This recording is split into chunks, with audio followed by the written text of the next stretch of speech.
Gracias, buenas tardes amigos de esta emisora Radio Actual 107.1 FM. Les agradecemos cordialmente por acompañarnos todos los sábados de 2 a 3 de la tarde, un programa dedicado a temas de responsabilidad social, impacto social. Este es su espacio durante todos los sábados. También les invitamos a seguir nuestras redes sociales por medio de Twitter como CR Impacto Social 107.1 o por medio de Facebook como Impacto Social 107.1 FM. También tenemos nuestra página en internet www.impactosocialcr.com, donde usted va a encontrar información relevante sobre temas de responsabilidad social, noticias, inclusive los programas de todos los anteriores programas que hemos tenido. Ahí podrá usted escucharlos por medio de la página en internet www.impactosocialcr.com. Hoy 28 de marzo les estaré acompañando durante estos casi 55 minutos. Soy su servidora Peggy Guillén y esperamos que este programa sea realmente valioso para ustedes. Les traemos dos temas importantísimos. Curiosamente estamos en esta semana de Pascua, pero realmente le damos el valor a esta semana.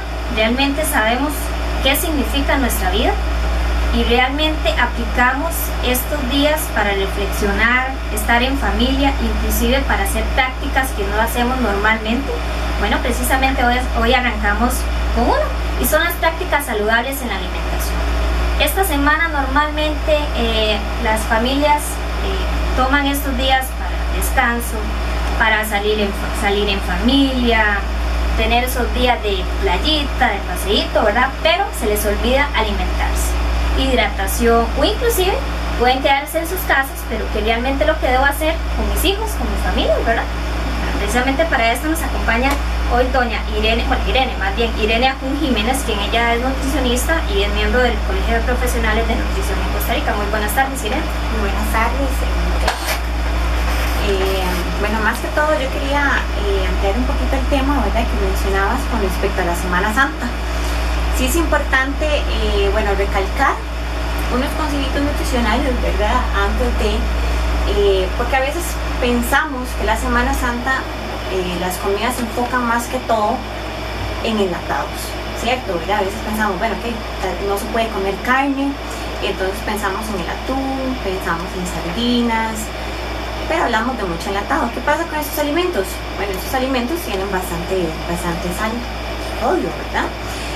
La idea no es abusar de estos alimentos, sin embargo, sabemos que los podemos utilizar de una manera donde podemos reducir un poquito el sodio y podemos quitarle, ¿verdad?, el exceso del aceite que está en esas latas, para evitar un poquito más la concentración de sodio, porque ahí es donde se concentra más. Inclusive, Irene, tenemos la costumbre, de acuerdo a la religión de cada persona, que en esta semana se acostumbra a no ingerir alimentos derivados pues obviamente de la vaca o cualquier tipo de carne. Pero también somos muy dados de que creemos que solamente existen los mariscos. Entonces no comemos carne, pero comemos solamente alimentos enlatados como sardinas, atún, etcétera, o totalmente no comemos ningún tipo. Entonces, ¿qué alimentos podemos incrementar en nuestra dieta esta semana, que inclusive los tengamos en nuestra casa, no tengamos que hacer un gasto elevado? Porque a veces creemos que la Semana Santa es solamente para gastar. ¿Por qué? Porque tenemos que comprar alimentos caros, y a veces con lo que tenemos en la casa podemos subsistir esta semana, comer bien, comer rico, y inclusive hasta alimentarnos de una manera más saludable.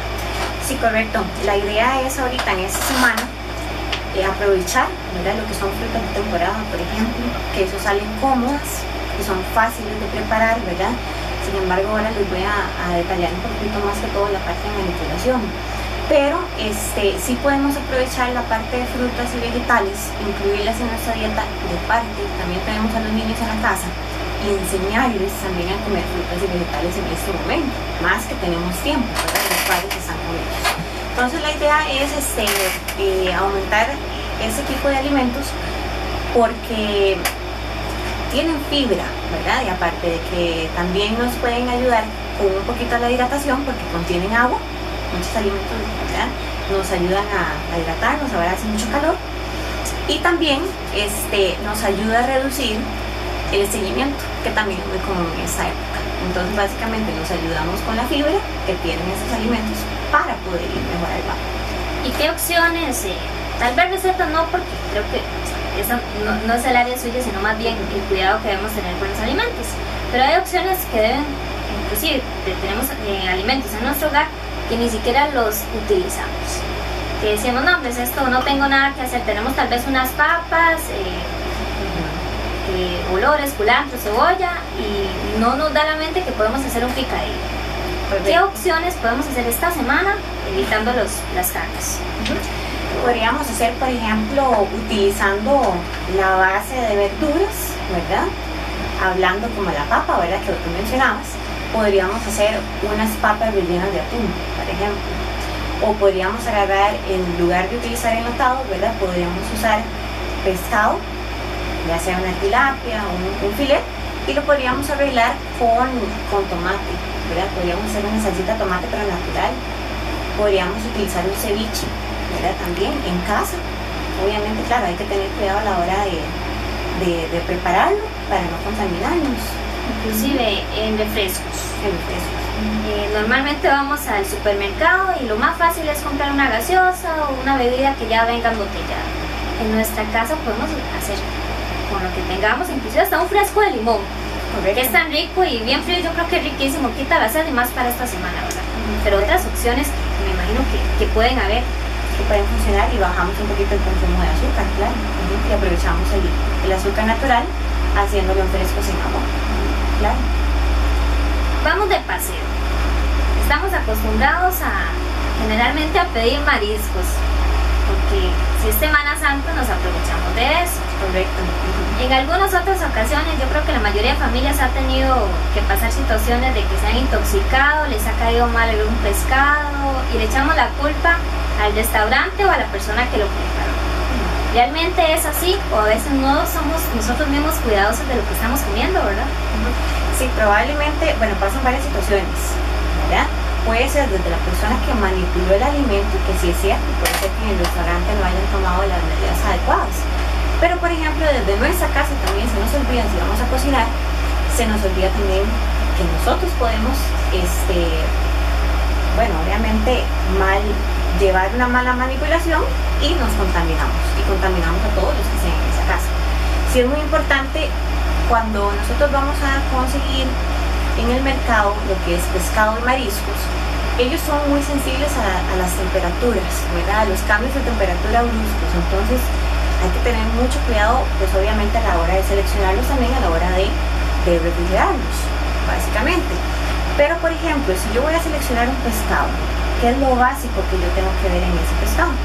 Bueno, básicamente que la piel esté lisa, ¿verdad?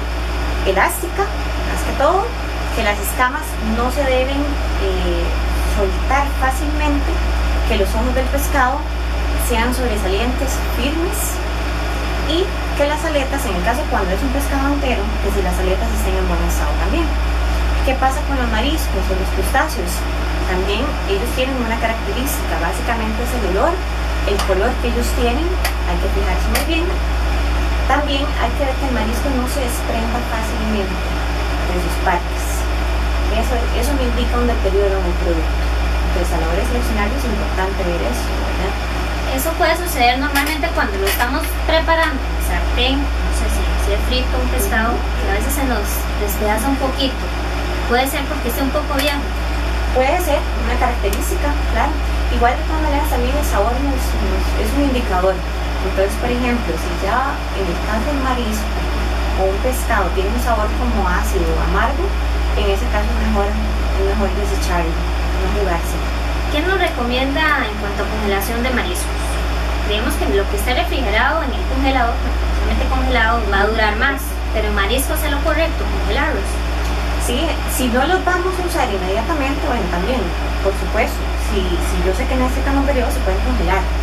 Ahora, si queremos que se preserve mejor el alimento, lo podemos separar en porciones, esa es otra, y lo podemos guardar en bolsitas y van en el congelador, ¿verdad? Entonces sabemos que según esa porción que vamos a utilizar, la descongelamos, que existen varias formas también, que uno puede hasta bajarla del congelador al refrigerador, o podemos ponerle un baño María, pero eso sí, que sea rápido, ¿verdad? Que se vaya a utilizar para que no quede ahí mucho tiempo con el tubo abierto, porque es peligroso.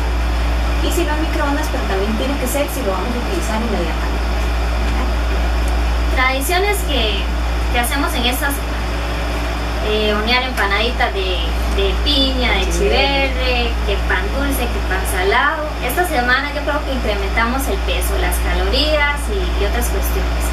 Podemos hacer todo esto, pero ¿qué otra opción tenemos para reducir obviamente comemos empanaditas y pan, pero ¿qué hacemos para contrarrestar ese peso, verdad?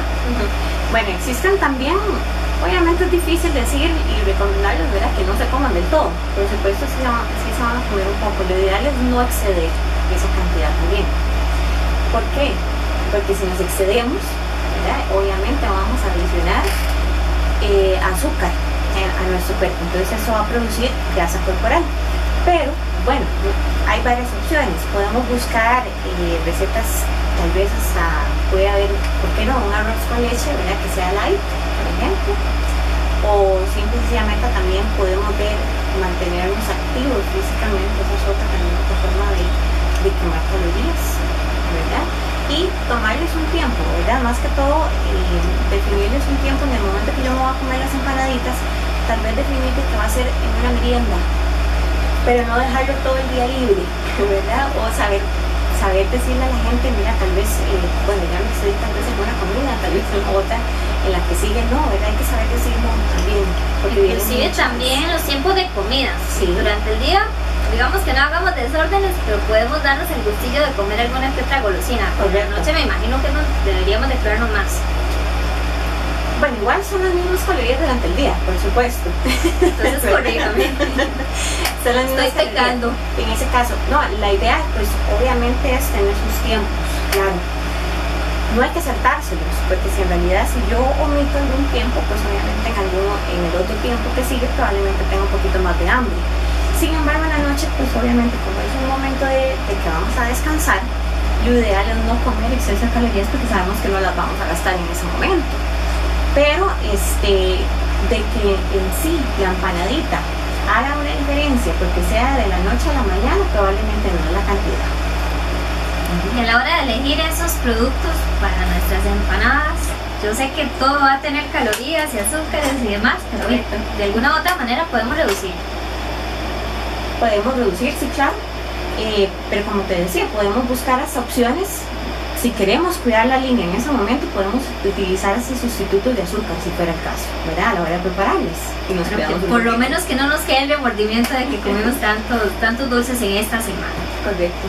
No, más bien, yo no sé qué otros consejos nos puede dar para esta semana, Irene. Bueno, si fuera el caso de que ustedes quieren transportar alimentos, también eso es una parte importante. Si ustedes quieren llevar comidas preparadas porque deciden hacer un paseo fuera de la casa, sería importante que ustedes carguen lo que son hieleras. Entonces preservamos mejor los alimentos, ¿verdad? Eso es básicamente porque a veces nosotros pensamos salir rápido, ¿verdad? Y a veces tenemos poco tiempo y todo, pero sí es importante como planificarlo. Entonces en realidad el uso de las hieleras es una ventaja. ¿Por qué? Porque entonces yo sé que puedo preparar varios alimentos y bien guardaditos, ¿verdad?, cada uno por porciones. Nosotros lo podemos meter en una hielera con bastante hielo. Son alimentos perecederos, a diferencia de los enlatados, ¿verdad? Sabemos que no se van a dañar, pero como queremos preservarlos, entonces la idea es utilizar la hielera con bastante hielo, ¿verdad? Si no tenemos hielo, podemos utilizar los geles de hielo. Duran más que el hielo, ¿verdad? Pero si no tenemos también, puede haber otra opción. Podemos utilizar hasta botellas de agua, las congelamos, nos duran un poquito más, ¿verdad? Y la idea es tal vez en algún momento consumir esa agua también, ¿por qué no? Y nos hidratamos de paso. Si está embotellada, no hay problema. Si está embotellada, cerrada, exactamente, la dejamos ahí. Lo que pasa es que si vamos a llevar bebidas, lo ideal es que esas bebidas estén afuera. ¿Por qué? Porque si vamos a estar abriendo y cerrando la hielera, ya le variamos la temperatura. Y también... o lo compramos allá. Pero puede ser un hielo que sabemos que no lo vamos a manipular con manos. También lo ideal es utilizar algún tipo de pinzas, utilizar, si no tenemos pinzas, un vaso también, pero eso sí que nos toque el hielo para que no lo contamine. Irene, yo creo que todos estos consejos son muy valiosos y sé que algunas personas deben de estar anotando ya, inclusive hasta analizando qué han hecho bien, qué mal y ponerlos en práctica en esta Semana Santa. Muchísimas gracias y por la valiosa colaboración que siempre nos han brindado por parte del Colegio de Profesionales en Nutrición. Y un gran saludo cordial a Yamilet, que debe estar escuchándonos allá. Muchísimas gracias. Vamos a ir a un corte y ya venimos con Impacto Social. Seguimos con Impacto Social. Con Impacto Social, precisamente hace unos minutos conversábamos sobre consejos que podamos implementar en esta semana sobre la preparación de alimentos. Pero Semana Santa o la Pascua, como algunas otras personas la conocen, no es simplemente tener esas tradiciones, sacar unos días en familia para irse de paseo o relajación, sino que también es una semana espiritual. Precisamente hoy tenemos acá a don Carlos Chavarría, quien es una persona con quien he aprendido bastante sobre el tema de la Biblia, qué hay detrás de ese libro tan maravilloso. Y no puedo dejar de lado, por supuesto, a Juan Carlos Araya, quien fue la persona que me acercó, quien Dios ha utilizado como una herramienta para poder conocer lo maravilloso que es el mundo cuando estamos con Dios. Precisamente para eso estamos hoy acá. ¿Qué hay sobre la Pascua? ¿Qué trasfondo tenemos? ¿Es una creencia? ¿De dónde nace precisamente? Don Carlos Chavarría nos va a comentar.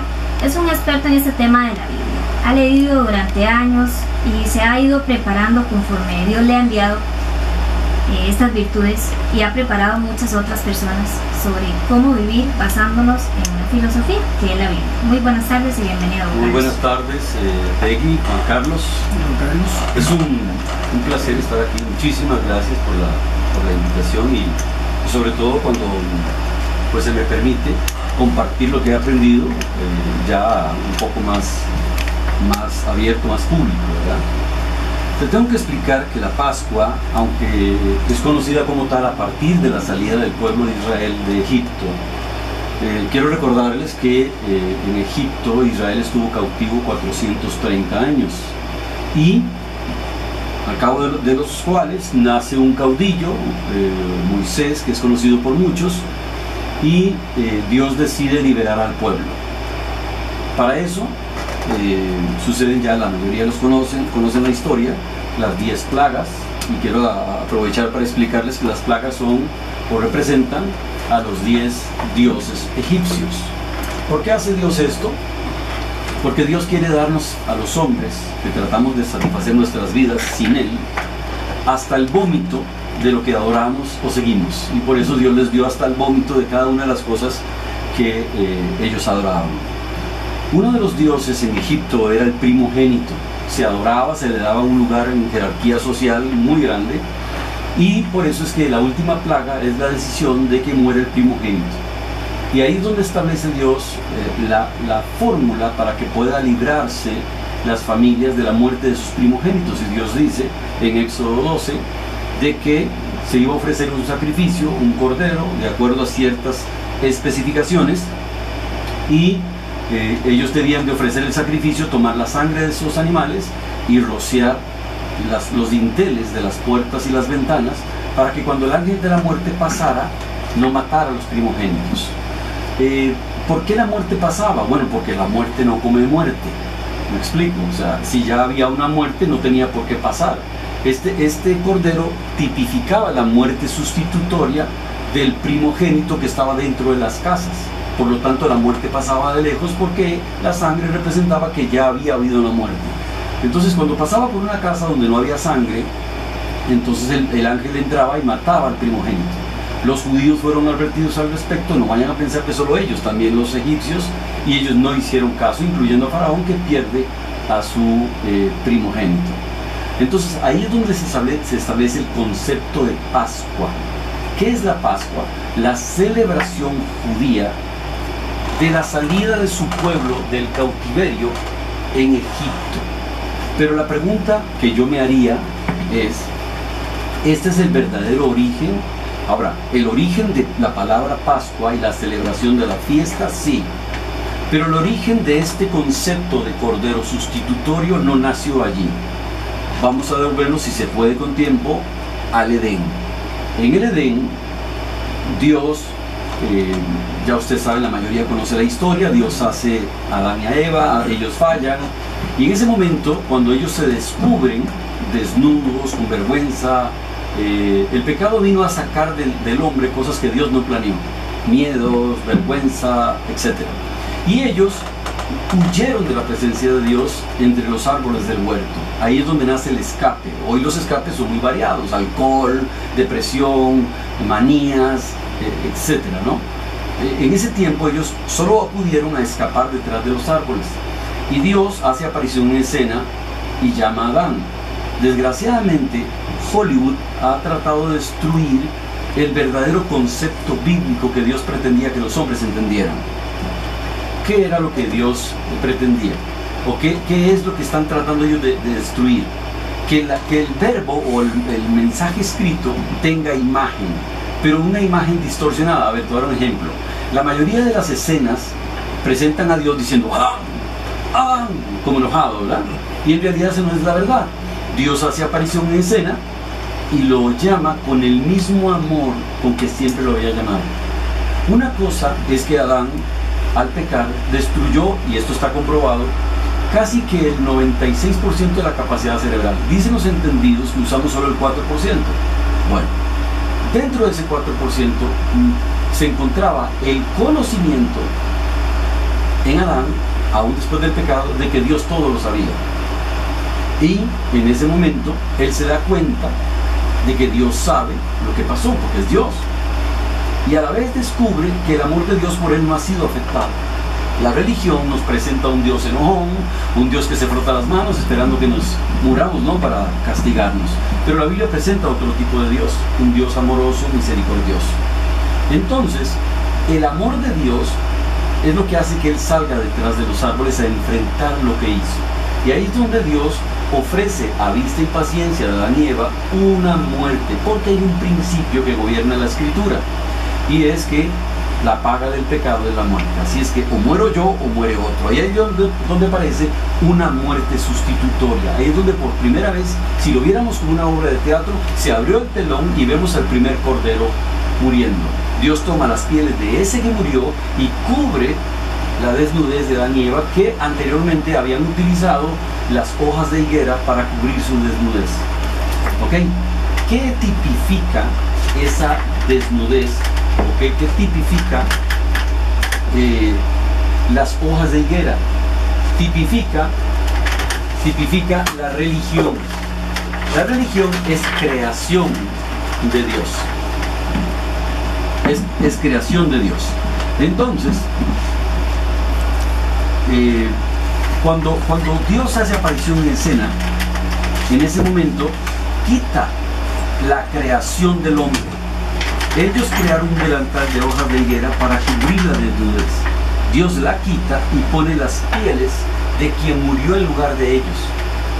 Todo esto que te estoy explicando es para que podamos al final desembocar en la verdadera explicación de la Pascua. ¿Cuál es la verdadera Pascua para el mundo en general?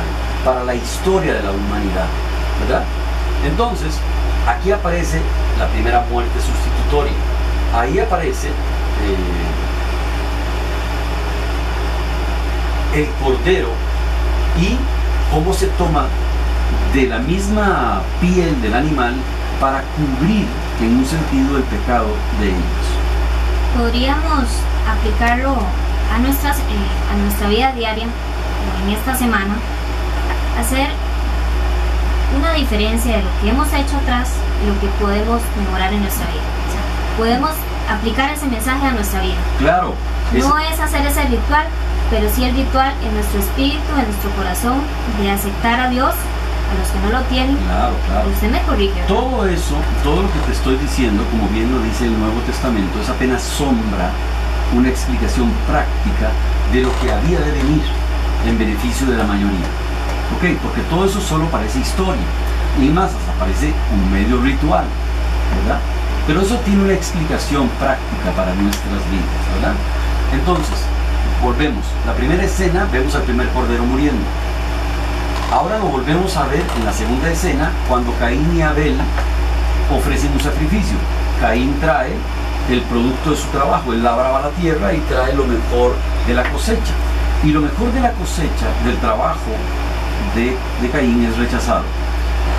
Y Abel trae un cordero. ¿Por qué? Porque habían aprendido de sus padres lo que había que hacer para agradar a Dios. Entonces es un buen punto para entender la practicidad de lo que vamos a llegar o donde vamos a desembocar.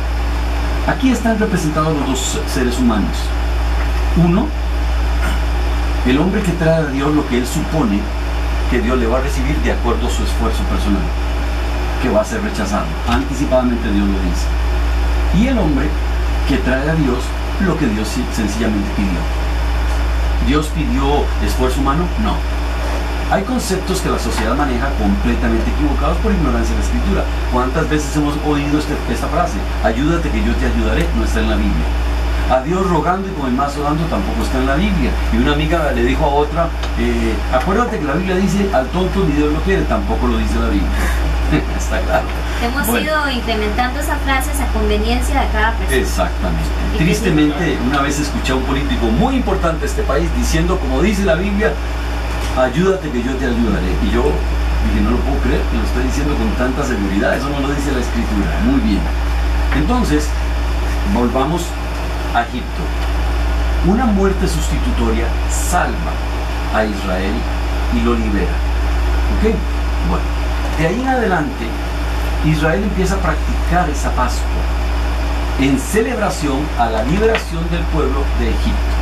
Pero ellos no entendían, y esto es un punto importante porque creo que a nivel radio no cristiana, digamos, que este conocimiento va a correr. Pero las fiestas judías, que la Pascua es la primera, voy a usar términos que todos podamos manejar porque si no confundo a la gente, ¿ok? También aclarar a los radioescuchas que no estamos conversando sobre una religión específica, no, sino que es una filosofía, de acuerdo a lo que dice la Biblia. Claro, claro. Puede ser católica, cristiana, evangélica, pero todo va de acuerdo a lo que dice la Biblia. Exactamente, o sea, yo no tengo religión. Yo no tengo que ir a buscar a Dios los domingos en ninguna parte porque Dios no está perdido. El que estaba perdido era yo y me encontró en mi habitación hace 29 años. Así es que yo le debo mi vida a una persona que entró a esa habitación y cambió mi vida. Y desde entonces he querido conocer más acerca de Él y de sus enseñanzas, nada más. Yo no pregono ningún nombre. No, Dios no se deja patentizar por los hombres. Esa es la tendencia de los hombres. Siempre tenemos a patentizar a Dios y encerrarlo en un edificio como si fuera único de ellos, ¿verdad? Correcto. Y de ahí los títulos, ¿no? Asambleas de Dios, el otro dice Evangelio completo, como si los demás están incompletos, etcétera, etcétera. O sea, esa es la tendencia del ser humano. Dios es libre y es libre para que cada quien pueda conocerlo de la manera que Él quiere que lo conozcamos, ¿verdad? Bueno, te decía, hay 7 fiestas judías. La primera es la Pascua. La Pascua, Dios determina una fecha para esta Pascua. Y estos detalles van a entender por qué son importantes al final. Dios determina que en el 7º mes del calendario religioso judío, en el día 14 del primer mes, que es Nisan, como decir enero nuestro, Dios determina que esa sea arranque la fiesta de la Pascua. La segunda fiesta es el 15 de Nisan, que es la fiesta de los panes sin levadura. Y 3 días después, o sea el 17 de Nisan, está la fiesta de las primicias, y 40 días después la fiesta del Pentecostés, que eso la mayoría la conoce, ¿no? Por el concepto pentecostal. Bueno, resulta ser que el 4 de abril, estoy usando fechas nuestras porque si no los termino de confundir a todos, ¿no? Ok, entonces cuando hablamos del 7º mes del calendario religioso judío, pensemos en julio, que es el 7º, ¿no? Entonces, resulta ser que en el primer mes, nuestro enero, que es Nisan, 14, se celebra la fiesta judía, que cae siempre en abril, etcétera, porque nuestro calendario es gregoriano y es inexacto casi una semana. El de los judíos es juliano, es un poco más exacto, pero no tan exacto como el calendario astronómico, ¿verdad? Bueno, eso después un día lo podemos hablar con muchísimo gusto. Entonces, Jesús viene el 4 de abril y se para domingo antes de entrar a Jerusalén, que es lo que se conoce como el Domingo de Ramos, y le dice a Israel: oh Israel, si supiera las cosas que te pertenecen hoy en tu día, pero estás cegado de tus ojos y me matarás. Entonces Jesús entra a Jerusalén y se somete al escrutinio de los fariseos religiosos, hasta que dijeron la famosa declaración o maravillosa declaración donde dicen: ningún mal hallamos en este hombre. Por lo tanto, el cordero que demandaba Éxodo 12, que tenía que ser macho de 1 año sin defecto, lo estaba en observación en un corralito 4 días. Si roncaba, si tenía mala digestión, qué sé yo, entonces no podía morir porque tenía un defecto. Entonces, al cabo de los 4 días, el cordero el cordero que no tenía defecto era el cordero que debía morir. Por eso es que Jesús estuvo de domingo 4 días en observación, a través de los cuales, o al final de los cuales, se declara aquello tan maravilloso que ningún mal halló en este hombre. Desde algunos miembros del Sanedrín o asamblea religiosa de la época, hasta Pilatos cuando lo sacó al balcón y dijo ante todos, ningún mal halló en este hombre. Por lo tanto, el Cordero Pascual estaba listo. ¿Ok? Bueno, entonces cuando Cristo muere, está muriendo en sustitución de todos los hombres. Esa es la ofrenda que Dios recibe. Es como si Jesús y Dios se pusieran de acuerdo y le dijo, si tú cumples todas las demandas de la ley, desde que naces hasta que mueres, y te ofreces en sacrificio por todos ellos, yo le doy vida eterna, le regalo el perdón eterno a quienes creen en ti y te invitan al corazón. Esa es la verdadera Pascua. Por eso Pablo en Corintios dice, la Pascua que es Cristo ya fue sacrificada por nosotros. Por lo tanto, ya nosotros no tenemos que andar detrás de Pascuas. Ahora, yo puedo conmemorar a través de la Cena del Señor aquello que sucedió hace 2000 años. Pero yo no tengo que estar sujeto al ritual de la fiesta. ¿Está claro?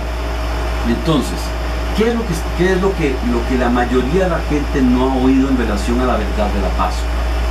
Es esto. Dios, o sea, aquí me voy a meter en el clímax de la historia, ¿no? Lo que Dios quiere de cada uno. Porque la gente está hambrienta de saber qué es lo que Dios pide. Estamos cansados de oír a los hombres, estamos cansados de oír a la religión. Dios demanda 3 cosas del hombre. Muy sencillo. Si el hombre desde que nace hasta que muere no pisotea uno de los 613 mandamientos, dije 613, claro, porque la mayoría dice que son 10, gracias a una película de Charlton Heston de los 10 mandamientos, pero quiero decirles que la ley de Moisés, y eso lo pueden comprobar yendo a la embajada de Israel, pidan un brochure de la ley de Moisés y le van a entregar 613 solo en la ley, sin contar los profetas, sin contar los salmos, sin contar el Nuevo Testamento. Bueno, Dios dice que el hombre que cumple los mandamientos desde el nacimiento hasta la muerte se salva. Pero aquí vamos a aclarar, ninguno lo logró. Durante 4000 años de historia, ningún hombre cuando murió fue al cielo. Porque para ir al cielo yo necesito ser perfecto. Y nadie lo logró. ¿Ok? Bueno, entonces Dios, viendo la frustración del hombre, pero a la vez viendo buenos corazones, como el de Abraham, el de Noé, etc. Y Dios empezó a darse cuenta que los hombres eran débiles, pero sí podían creer. Entonces, por eso vino Jesús, o mejor dicho, Dios se hizo hombre, se humanó en Cristo. Entonces, Él vivió la clase de vida que ningún ser humano puede vivir. Cuando Él nace, ahí es donde arranca su primer cometido, propósito, llamémosle palabra muy evangélica o católica o religiosa, llamémosle ministerio. El primer ministerio de Jesús empieza cuando Él nace. Claro, hay quien está interesado en desviar la atención de este proyecto y hace que ese Jesús todos los fines de año esté en un pesebre y no creció. Pero el propósito era que creciera. Y Él creció y vivió 33 años sin desobedecer la ley. Ahora, lo que yo voy a decir es una noticia maravillosa. Y gracias Peggy porque me das la oportunidad de hablarlo en micrófono y aquí con Juan Carlos. Gracias. Y quiero decirles que cuando una persona decide creerle a Dios, yo creía en Dios, pero yo nunca le creía a Dios. Así es que un día decidí creerle a Él. ¿Y qué le creí? Oye esto, yo decidí creer que cuando yo le invito a mi corazón y le pido perdón, Dios atribuye a mi cuenta esos 33 años, Peggy, como si fui yo quien los vivió. Increíble. ¿Verdad? Sí. O sea, esa es la forma, Peggy, en que una persona puede presentarse perfecto ante Dios. En sus obras, imposible. Es más, para que entendamos qué tan difícil la pone Dios, o mejor dicho, qué tan imposible la pone Dios, dice la Biblia claramente: el día que un leopardo se quite sus manchas es el día que el hombre haga lo bueno o que cambie. Es más, la Biblia se aventura y dice, el hombre no es señor de su camino, ni está en el hombre el orden de sus pasos. O sea, Dios nos la pone imposible. ¿Sí me explico? ¿Y por qué es? Porque Dios quiere que entendamos que estamos obligatoriamente necesitados de quien sí tiene esa justicia. ¿Sí me explico? Dios. Exactamente, Jesús. Entonces, cuando una persona se abraza a Jesús, le pide perdón por sus pecados, entonces es allí donde Dios atribuye, una palabra bíblica, la justicia de su Hijo. En español, como digo yo, es que Dios toma los 33 años de perfección de vida y obediencia de Jesús y los atribuye a mi cuenta como si fui yo quien lo vivió. Aquí la pregunta que cabe es: ¿y qué con lo que sí hice? O sea, ya entendí, Carlos, que Dios me atribuye la vida de Jesús, y la mía, bueno, aquí es donde viene el segundo cometido, propósito, ministerio por el cual vino a la tierra. Juan Carlos, ¿qué le parece si le dejo esa pregunta para muchas personas que inclusive deben de estar escuchándonos? ¿Qué debo hacer ahora? Me encantaría. Si Jesús pagó por nuestros pecados, ¿qué debemos hacer nosotros? Vamos a ir a un corte y ya venimos con Impacto Social. Seguimos con Impacto Social. Una tarde que se nos ha hecho casi muy cortita, y curiosamente, estándonos en la Pascua, estamos conversando sobre el verdadero sentido de la Pascua, el origen, cómo lo aplicamos a nuestra vida diaria. Y don Carlos Chavarría nos comentaba sobre los ministerios, sobre la historia precisamente de la Pascua. Estamos por el primero. ¿Cuál sería el segundo, don Carlos? Muy bien, pasamos inmediatamente a la razón que lo llevó a la cruz. Hablamos en el primer ministerio, propósito o cometido, que era guardar toda la ley, porque fue imposible para los hombres lograrlo. Entonces, Él vive la vida que nosotros necesitamos. La pregunta que surgía es: ¿qué pasa con lo que yo he hecho? O sea, Él me atribuye su vida, pero ¿qué pasa con la mía? Bueno, ahí donde se cumple el segundo ministerio. Él toma mi vida, lo que yo he vivido con todos los errores, y se clava en una cruz. ¿Por qué? Porque la justicia de Dios demandaba la muerte por el pecado. O muero yo o muere otro, y Él decide tomar mi lugar, ¿verdad? Entonces Él paga en la cruz por lo que yo merecía. Si Él pagó por mí, entonces a mí me toca lo que le tocaba a Él. ¿Saben que la justicia humana, que se deriva de la justicia divina, dice que no se puede, que dos hombres no pueden pagar por un mismo delito?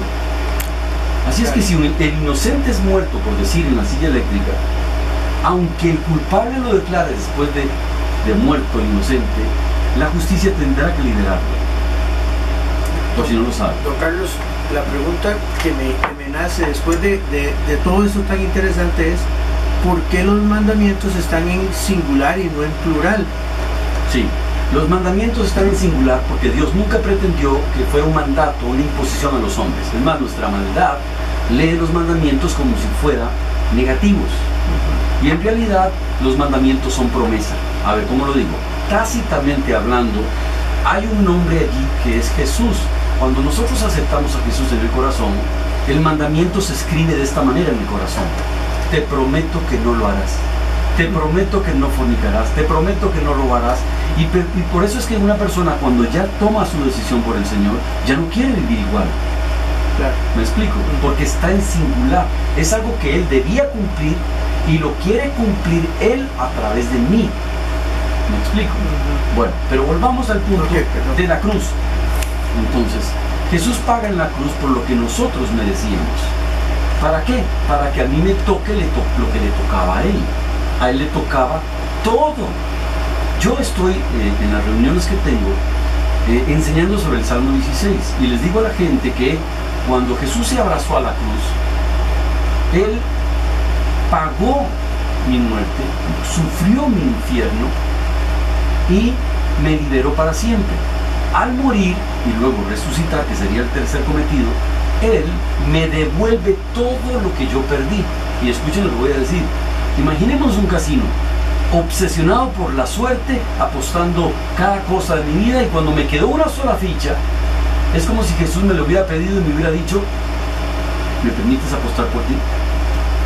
Y ahí es donde finalmente pegamos el más grande regalo, el perdón y una vida nueva. Vida nueva que me devuelve todo lo que yo perdí. Pero resulta que me entregan otra caja de fichas que nunca tuve. Y pregunto, ¿qué es esta caja de fichas? Y me dicen, son 34,000. ¿Y por qué 34,000? Porque son las 34,000 promesas que hay en la Biblia para ti, que merecía Jesús, pero ahora te los quiere dar a ti. ¿Se imagina qué maravilloso? Bueno, vamos al tercer cometido. Ya sabemos entonces de dónde tomo yo la vida perfecta que Dios demanda para ir al cielo. De los 33 años de Jesús que nunca viviré yo. 2. ¿Qué hago con lo que ya hice? Voy a la cruz y dejo que otro muera en mi lugar. Y tercero, en la tumba, Jesús vence la muerte. Cuando Él está en la cruz, la muerte, para decirlo así, la muerte se abraza a todos los hombres. Los abraza y les dice, ven acá, soy tu muerte, ¿verdad? Bueno, y nadie, dice la Biblia, ha triunfado en esa batalla. Pero cuando Jesús está en la cruz, Él se abraza a la muerte y le dice, muerte, yo soy tu muerte. Ya no tendrás que enviar a un hombre al infierno, ya no tendrás que encarcelar eternamente a los hombres en la oscuridad. Nunca más. Yo soy tu muerte. Y 3 días después, venciendo a la muerte. Por eso es que Pablo en Corintios dice, ¿dónde está, oh muerte, tu aguijón, y oh sepulcro, tu victoria? Porque Él venció la muerte. Pero estando en la tumba, Jesús envuelto en 40 kilos de tela, con una piedra de 2 toneladas a la entrada de la tumba, un poder entró a ese cuerpo, la Biblia le llama a ese poder evangelio, y lo hace traspasar la tela, mueve la piedra y sale victorioso. ¿Por qué sucede esto? Ese es el mensaje de Dios al hombre. Último cometido, ¿cuál? Si yo vencí la muerte, no hay problema, no hay adicción, no hay pecado, no hay esclavitud, no hay odio, no hay complejo, no hay lucha que yo no pueda vencer. ¿Está claro? Y cuando una persona le entrega su vida a Él y descansa en lo que Él ofrece, no en lo que suponemos. Si nos devolvemos, Caín ofreció lo que él creyó y fue rechazado. Entonces la gente tiene que aceptar a Jesús como su Señor y Salvador, ¿verdad? ¿Cómo? Muy sencillo.